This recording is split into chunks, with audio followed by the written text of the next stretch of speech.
दोस्तों, स्टार्स एक ऐसी सेलेस्टियल बॉडी है जिसकी अपनी हीट और लाइट होती है। अर्ली यूनिवर्स में एनर्जी और मैटर का इवन डिस्ट्रीब्यूशन नहीं था, जिस कारण मैटर्स की डेंसिटी में डिफरेंसेस आए। इन्हीं शुरुआती डेंसिटी डिफरेंसेस की वजह से इनके ग्रेविटेशनल पुल में भी डिफरेंस आया, यानी कि ज्यादा डेंसिटी वाले मैटर्स में ज्यादा ग्रेविटेशनल पुल था और कम डेंसिटी वाले में कम।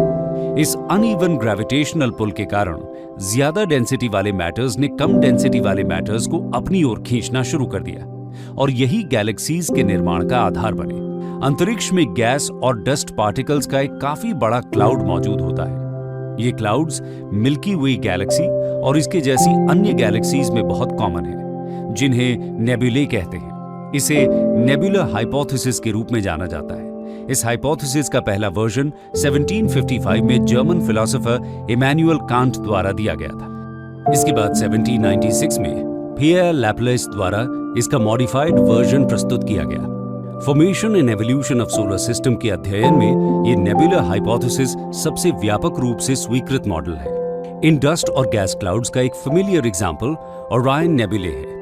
ओरायन नेबुले डस्ट और गैस का एक इनॉर्मस क्लाउड है जहां बड़ी संख्या में नए तारे बनते हैं और इसके साथ ही ये ब्राइटेस्ट नेबुले में से एक है। अधिकांश नेबुले में हाइड्रोजन और हीलियम के मॉलिक्यूल्स मौजूद होते हैं। ये नेबुले वास्ट डिस्टेंसेस में फैले हुए हैं और लाइट ईयर्स में मेजर किए जाते हैं। लाइट ईयर एस्ट्रोनॉमिकल डिस्टेंस को नापने की यूनिट को कहते हैं और ये वो दूरी है जो लाइट एक वर्ष में तय करती है। यूनिवर्स के एक्सपेंशन के साथ ये नेबुले और ग्रो करते रहे और अपने ग्रेविटेशनल पुल से और मैटर्स को अपनी ओर खींचने लगे। इन गैसियस क्लाउड में टेम्परेचर और प्रेशर बढ़ने लगा और इनके अंदर डीप टर्बुलेंस ने हाई डेंसिटी वाले क्षेत्र का निर्माण किया।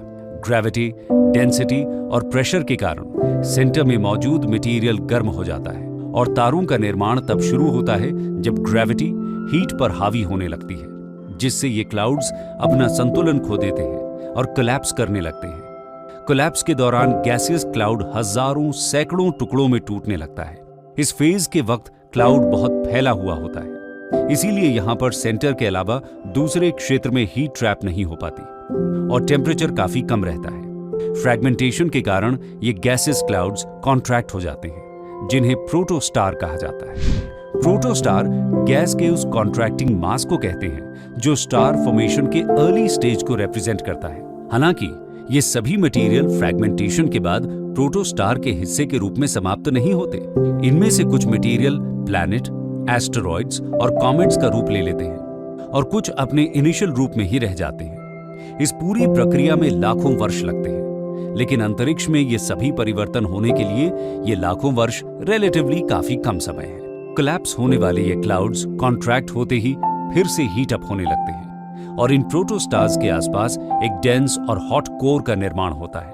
प्रोटोस्टार इस स्टेज में अपने पेरेंट मोलेक्युलर क्लाउड से पूरी तरह अलग नहीं हुआ होता है और कंटिन्यूअसली गैस और डस्ट पार्टिकल्स को अट्रैक्ट करता रहता है। इसके साथ ही एक प्रोटोस्टार स्टार तब बनता है जब उसके कोर का टेम्परेचर 10 मिलियन K से भी अधिक हो, जो हाइड्रोजन फ्यूजन को इनिशिएट कर सके। इसे स्टेलर न्यूक्लियोसिंथेसिस भी कहते हैं और इस स्टेज पर एक यंग प्रोटोस्टार न्यूबॉर्न स्टार में कन्वर्ट होने लगता है। फ्यूजन प्रोसेस के दौरान क्लाउड्स में मौजूद हाइड्रोजन एटम फ्यूज होकर हीलियम में कन्वर्ट होने लगता है। हालांकि न्यूक्लियर फ्यूजन रिएक्शन को शुरू करने के लिए बहुत अधिक एनर्जी की आवश्यकता होती है, लेकिन एक बार फ्यूजन प्रोसेस शुरू हो जाता है तो काफी बड़ी मात्रा में एनर्जी प्रोड्यूस करता है, यानी कि ये प्रक्रिया भारी मात्रा में एनर्जी एमिट करती है, जिससे तारे गर्म होते हैं और चमकते हुए नजर आते हैं और इसी कारण तारों का रंग उनके टेम्परेचर पर निर्भर करता है। हॉटेस्ट स्टार ब्लू कलर के नजर आते हैं, वहीं थोड़े वार्मर स्टार्स येलो और व्हाइट दिखते हैं। इसके साथ ही कंपैरेटिवली कूलर स्टार्स का रंग रेड होता है। इन स्टार्स में जब तक ग्रेविटी का इनवर्ट फोर्स और फ्यूजन द्वारा जनरेटेड एनर्जी का आउटवर्ड थर्मल फोर्स बराबर होता है, तब तक एक स्टार स्टेबल फॉर्म में रहता है। इस पॉइंट पर स्टार मेन सीक्वेंस फेज में एंटर करता है और अपने जीवन का अधिकांश समय इसी फेज में व्यतीत करता है। इस फेज को स्टार फॉर्मेशन के लास्ट फेज के रूप में जाना जाता है। यूनिवर्स में मौजूद लगभग 90% स्टार्स मेन सीक्वेंस स्टार हैं। जिसमें सन यानी कि सूर्य भी शामिल है। जहां एक तरफ प्रोटोस्टार न्यूक्लियर फ्यूजन के बाद मेन सीक्वेंस स्टार बन जाता है, वहीं कुछ स्टार्स ऐसे भी होते हैं जिनके कोर में न्यूक्लियर फ्यूजन को बनाए रखने के लिए सफिशिएंट मास नहीं होता। ऐसे स्टार्स को ब्राउन ड्वार्फ के रूप में जाना जाता है।